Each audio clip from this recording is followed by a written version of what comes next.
જૂનાગઢના નરસિંહ મહેતા સરોવરના બ્યુટિફિકેશન અને વૃક્ષારોપણ કાર્યને લઈને કોંગ્રેસ અને ભાજપ વચ્ચે રાજકીય ઘમાસાણ શરૂ થયું છે.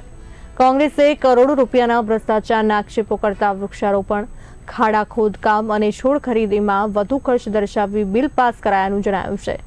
સાથે જ મિયાવાકી યોજના હેઠળ સ્થાનિક સખી મંડળને કામ ન આપવાનો મુદ્દો પણ ઉઠાવ્યો છે. બીજી તરફ ભાજપે તમામ આક્ષેપોને પાયાવિહોણા ગણાવી જણાવ્યું છે તમામ કામગીરી નિયમ મુજબ અને ફોરેસ્ટ વિભાગની દેખરેખ હેઠળ કરવામાં આવી છે.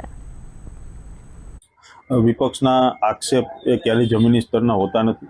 પાયાવિહોણા આક્ષેપ અને જનતાને ગેરમાર્ગે દોરવું એ વિપક્ષનું કામ છે. તળાવમાં જે કંઈ આપણે જોઈએ છીએ કે નરસિંહ મહેતા તળાવ એ કઈ પ્રકારનું સુંદર તળાવ જૂનાગઢને પર એક નવું નજરાણું પ્રાપ્ત થયું.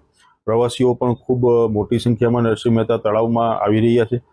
જૂનાગઢ મહાનગરપાલિકા એ ભારતીય જનતા પાર્ટીના પદાધિકારીઓ અને સરકારના વિઝનથી આ જૂનાગઢની જનતાને નરસિંહ મહેતા તળાવ પ્રાપ્ત થયું છે. આના કારણે વિપક્ષને ક્યાંય પણ પેટમાં દુખાવો હશે અથવા તો જનતાને ગેરમાર્ગે દોરવા માટે આવા પાયાવિહોણા આક્ષેપો કરે છે. તળાવની જે કંઈ પણ કામગીરી કરવામાં આવી છે એ આર્કિટેક્ટ કન્સલ્ટન્ટના ડિઝાઇન મુજબ કરવામાં આવી છે.